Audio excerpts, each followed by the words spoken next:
Nous sommes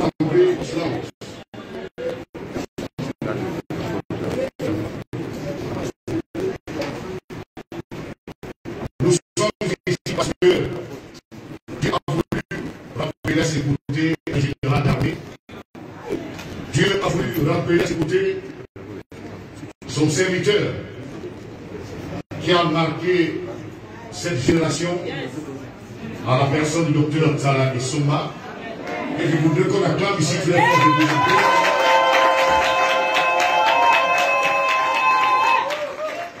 Et en quelques minutes, nous voulons continuer à lui dire merci parce que puissamment il a utilisé son serviteur. Et permettez-moi de m'approcher sur une pensée biblique à partir du 20e verset biblique du 11e chapitre de Jean.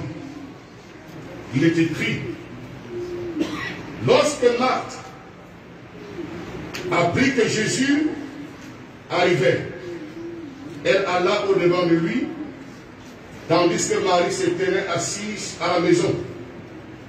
Marthe dit à Jésus: Seigneur, si tu eusses été ici, mon frère ne serait pas mort. Maintenant, je sais que tout ce que tu demanderas, Dieu t'accordera. Jésus lui dit: ton frère ressuscitera. Et ça lui répondit Marthe: il ressuscitera à la résurrection au dernier jour. Jésus lui dit: je suis la résurrection et la vie. Celui qui croit en moi vivra quand même il serait mort.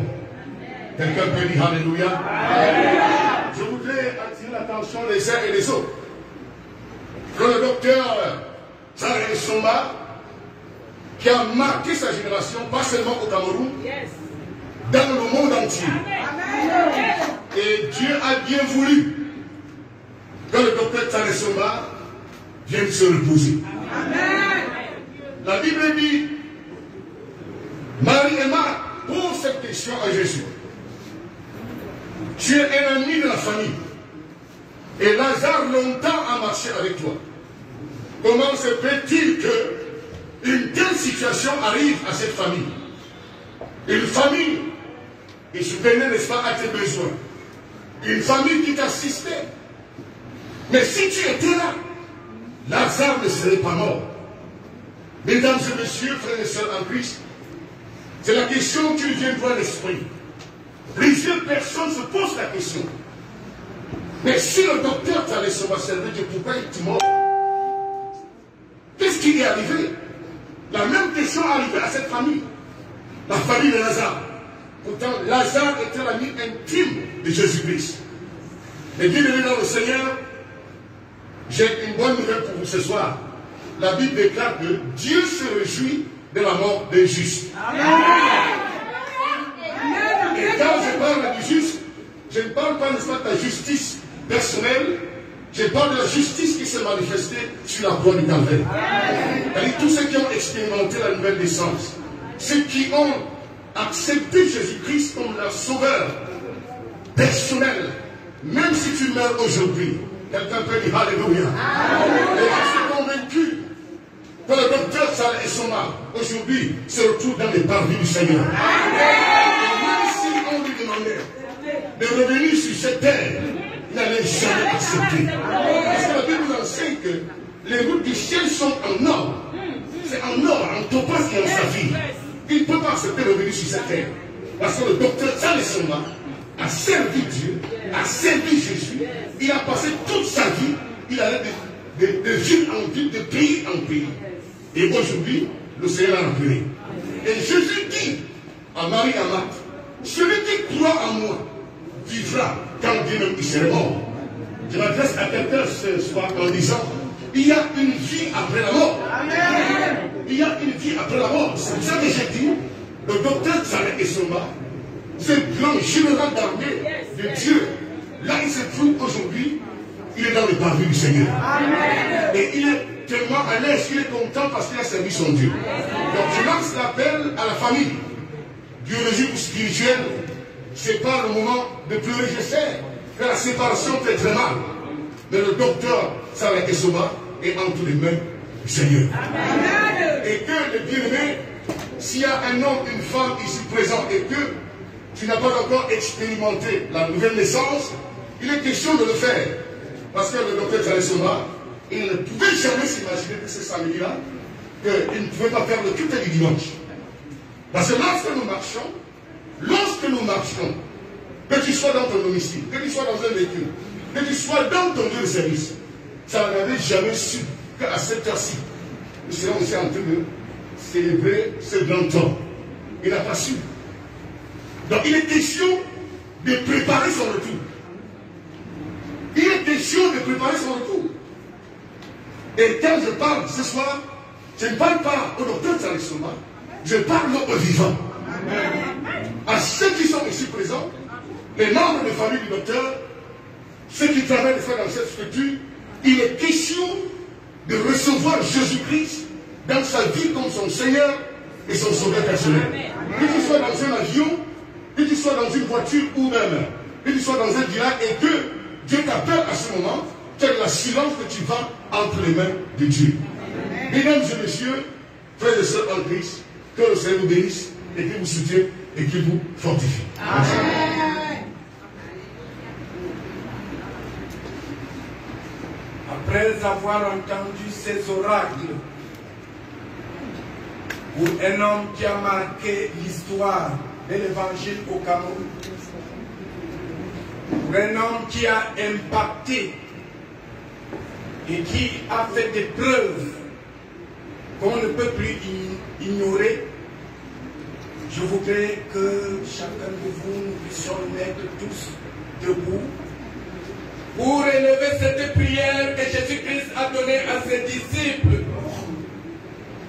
en disant: Notre Père qui est aux cieux, que ton nom soit sanctifié, que ton règne vienne, que ta volonté soit faite sur la terre comme au ciel. Donne-nous aujourd'hui notre pain, pardonne nos offenses, comme nous pardonnons aussi à ceux qui nous ont offensés. Et ne nous soumets pas à la tentation, mais délivre-nous du mal. Car c'est le règne, la puissance et la gloire pour les siècles des siècles. Délivre-nous de tout mal, Seigneur, accorde-nous la paix à notre temps. Par ta miséricorde, libère-nous du péché. Rassure-nous devant les esprits. Rassure-nous en ce moment, devant ta présence, à cette famille affligée. Rassure-nous. Rassure-nous de ta bonté et de ta bienveillance. Tu dis l'homme n'est pas maître de son souffle pour pouvoir le retenir. Et il n'a plus de puissance sur le jour de la mort. Il n'y a point de délivrance dans ce combat. Et la méchanceté ne saurait sauver les méchants. Délivre-nous de tout mal, Seigneur, et accorde-nous la paix à notre temps. Par ta miséricorde, libère-nous du péché. Rassure-nous devant les épreuves en cette vie où nous espérons, devant le bonheur qui nous attend. Car c'est à toi qu'appartiennent le règne, la puissance et la gloire. Tu as dit à tes disciples: je vous laisse la paix, je vous donne ma paix. Seigneur, accorde la paix à cette famille affligée. Accorde la paix à ton Église et préserve l'unité de l'Esprit par le lien de la paix. Nous te prions pour notre pays qui pleure, c'est général, qu'il nous faudra des années, peut-être des siècles, pour avoir un tel homme. Bénis encore le Cameroun. Rends-nous dignes de la vie à laquelle tu nous as appelés. Par ta puissance, tous les désirs que nous avons dans nos cœurs de faire le bien, rends parfaite l'activité de notre foi, afin que, Seigneur, ton pays, le Cameroun, soit sauvé et libéré de la captivité. Au-delà de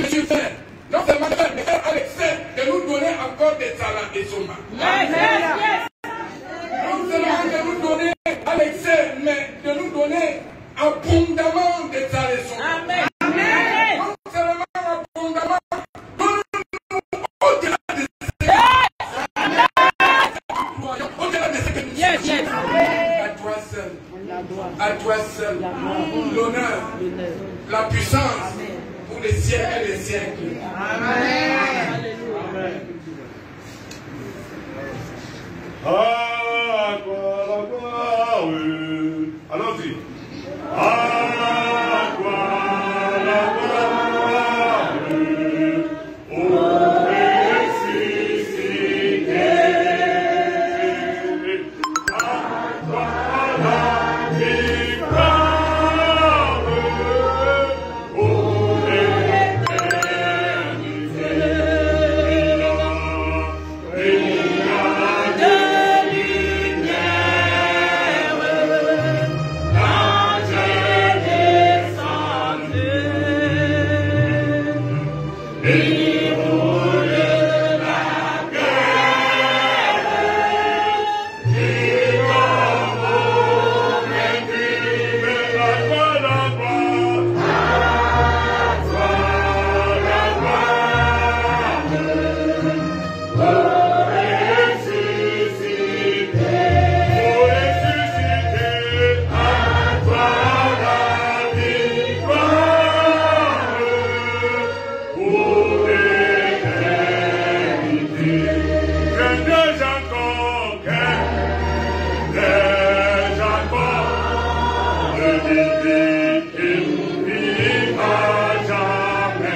jusqu'à ce que tu reviennes.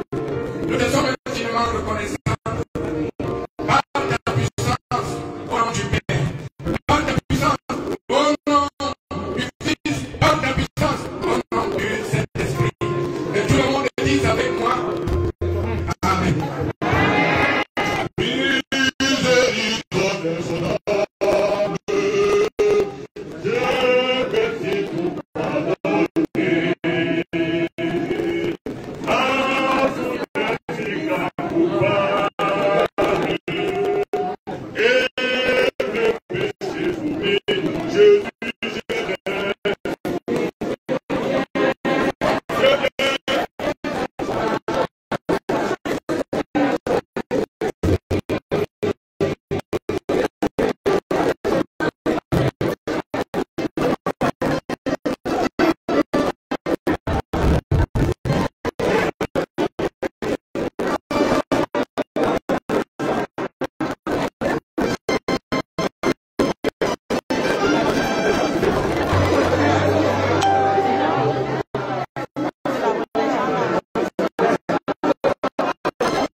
Oui, vas-y, c'est bon.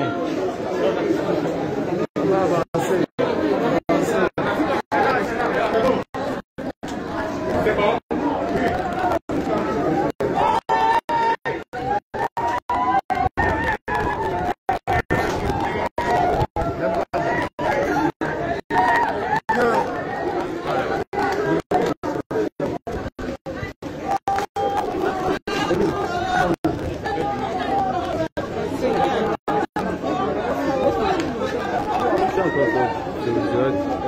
Petit, viens prendre la position, viens prendre la position.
Amém.